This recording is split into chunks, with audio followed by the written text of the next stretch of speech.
We all know it's never fun to talk about games we lose. But let's be honest, this one had been coming for a while. Our winning streak was always going to end at some point, and maybe it was just our fate to stumble against the most informed team in the league, Crystal Palace. Under Glasner, the Eagles have gone unbeaten in 17 straight matches, and now this makes it 18. So right from the start, we knew this was going to be one of our toughest challenges. And in typical fashion, Palace gave us a taste of our own medicine. They let us fight our way back into the game, only to snatch it with a second goal in the dying moments. But here's the thing, we didn't just lose because of how strong Palace were. We also made it harder for ourselves. Some of the tactical choices Arne Slot made with the starting 11 didn't exactly do us any favours. So if you want to understand what went wrong and why we fully deserved our first loss of the season, make sure to hit that like and subscribe button. Now let's break it all down. We already mentioned that Slot might have miscalculated with his starting 11, but when you look at the lineup on paper, nothing seems too out of place at first glance. Alisson was in goal as usual, with Milos Kerkez and Connor Bradley taking the fullback spots. In the middle of defence we had Ibrahima Konate alongside Virgil van Dijk. The midfield was made up of Ryan Gravenberch, Alexis McAllister and Dominic Szoboszlai. Up front, Mo Salah and Alexander Isak kept their places, while Florian Wirtz was given the start on the left wing. On paper, nothing looks wrong here, right? The only noticeable change was Flo's position, and to be fair, that's exactly where many fans had been wanting to see him. But here's the catch. Wirtz didn't really play as a left winger at all. In fact, he didn't even hold his ground in the left half space where he usually thrives. And that decision, as small as it might sound, ended up being the reason we struggled so badly in the first half. Let me walk you through why. Crystal Palace are probably the most organised defensive team in the league. They like to set up with 5 at the back, but they are also incredibly good at pressing high. That's all thanks to how aggressive their wingbacks are. The moment you pass the ball to your left back, you can expect Munoz, their right wing back, to be right there closing you down. Arne Slot tried to turn that into an opportunity, hoping to use their strength against them. Here, you can see how we spread our backline as wide as possible, with Alisson stepping in as the extra man in the build-up. The idea was simple: stretch Palace's front 3 and force them to cover more ground than they'd like. With Gravenberch acting as the lone pivot, we asked McAllister, and more often Szoboszlai, to drop deeper. This movement pulled Palace's pivot player out of position, which then gave us the chance to move the ball quickly from inside to outside and back again before Mitchell could close down Bradley. On paper, it was the right approach, but in practice, their defenders were just too aggressive. They kept stepping out of their backline and cut off our attempts to slice through. The real problem, though, was that we only tried this on the right side.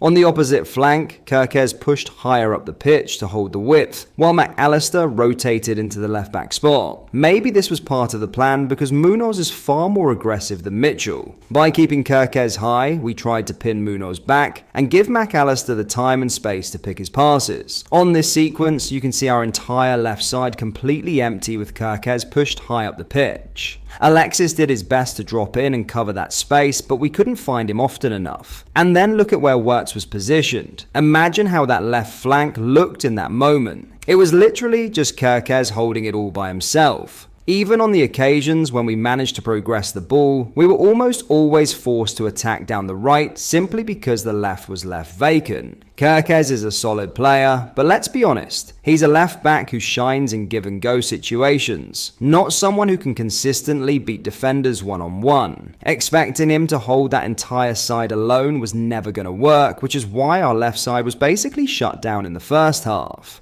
But was that the only problem? Of course not. As we tried to overload the right to create those favourable situations that Mo Salah usually thrives in, Palace were more than ready for it. Mark Guehi, who by the way really should have been our player, teamed up with Mitchell and one of their pivots to constantly swarm Salah, Bradley and anyone else drifting over to help. They tightened the spaces, closed the passing lanes, and made it nearly impossible to create danger. And since we had no reliable outlet on the left to switch play and stretch them, we played right into their game plan. We completely handed away the first half with those tactical choices. Thankfully, Arne Slot was aware of the problem. Even though his change came a little later than we would have liked, it was still the right adjustment and showed he knew what needed to be fixed. At the start of the second half, Gakpo came on for Bradley, while Szoboszlai dropped into the right-back role. And if you look at the passing maps, you can clearly see the difference. Our play in the final third was no longer so heavily tilted toward the right side. In the first half, everything was clustered on Salah's flank. In the second, it was far more balanced. Gakpo gave us that extra presence on the left, and that shift alone brought some much-needed variety to our attack. Was it enough to turn the game? Well, it did get us the equaliser, with more threatening players coming down the left, like Gakpo and later Chiesa. We finally had a chance to whip crosses in from the opposite side. Wirtz almost levelled the score with a header from a Szoboszlai delivery, and soon after, Chiesa made sure of it by grabbing our first goal from a similar play. Now, we're not going to break down that goal here because we already have a video in the works focusing on Chiesa, and his strike will be a big part of it. So if you haven't already, turn on your notifications because that video might be dropping sooner than you expect. If we only look at the second half, then yes, we definitely earned that equaliser. But when you judge the game as a whole, Palace were the side that truly deserved all 3 points. If it wasn't for Alisson pulling off save after save, the game could have been put to bed before the first half even ended. And in the end, Palace got what they deserved, sealing the win with a late goal after, let's be honest, some very poor defending on our part. So that's pretty much the story of our first loss of the season. It hurts, of course it does, but maybe it was always coming. And honestly, sometimes you learn a lot more from defeats than from wins. Now the big question is, how do we bounce back from this? Do we take it as a wake-up call, or do we let it drag us down? Personally, I think this team has too much quality and too much spirit to let one bad result define them. But what about you guys? Do you see this as just a small bump in the road, or do you feel like it's a bigger warning sign?